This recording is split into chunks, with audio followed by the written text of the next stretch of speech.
वो तो air India का घाटा पूरा करने के लिए।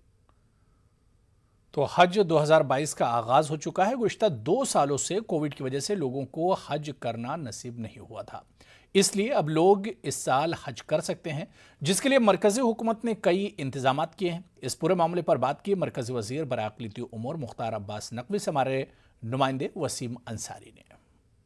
उसकी नई पॉलिसी आज लॉन्च कर दी गई। आवेदन आप भर सकते हो। इस वक्त हमारे साथ बात करने के लिए देश के केंद्रीय मंत्री मुख्तार अब्बास नकवी सर हैं। सर, आज हज हाउस की शुरुआत हो चुकी है, हज के लिए नई प्रक्रिया शुरू हुई, किस तरह से? हज 2022 का आज ऑफिशियल अनाउंसमेंट हो गया है और उसके साथ ही हज 2022 के लिए जो लोग भी हज पर जाना चाहते हैं उनकी एप्लीकेशन प्रोसेस भी शुरू हो गया है ऑनलाइन, और 100% हज 2022 डिजिटल भी होगा, सुविधाओं से भरपूर भी होगा, वोकल फॉर लोकल भी होगा, और साथ ही साथ जो है वो सस्ता हो, सुलभ हो और सरल हो, सुरक्षित हो, इसकी भी कोशिश होगी। जैसा कि आप पैंडेमिक प्रोटोकॉल है उसका भी ध्यान में रख करके महरम को लेकर जिस तरह से निर्णय लिया, खास करके महिलाओं को, विदाउट महरम जिन लोगों ने हज यात्रा के लिए भरा है था 2020 के हज के लिए, 21 के लिए, वो तो एलिजिबल रहेंगी।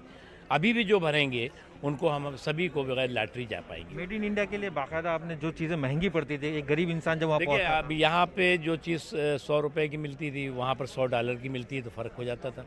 तो यहीं से क्यों नहीं लेके जाते, तो हमने यहाँ पे उनको लेके जाने के लिए अरेंजमेंट किया है। सऊदी अरबिया से आपकी किस तरह के डिस्कशन हुए, खास करके सऊदी अरब सरकार के साथ बायलैटरल एग्रीमेंट होगा। मुझे पूरा यकीन है कि इंशाल्लाह हज 2022 में ज़्यादा से ज़्यादा हज यात्री जा सकें।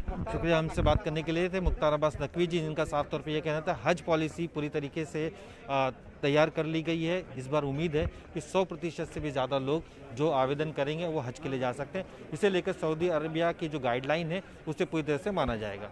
मुंबई से संतोष डिसले के साथ वसीम अंसारी, न्यूज़ 18। चलिए यहाँ पर रुकेंगे फिलहाल छोटे से ब्रेक के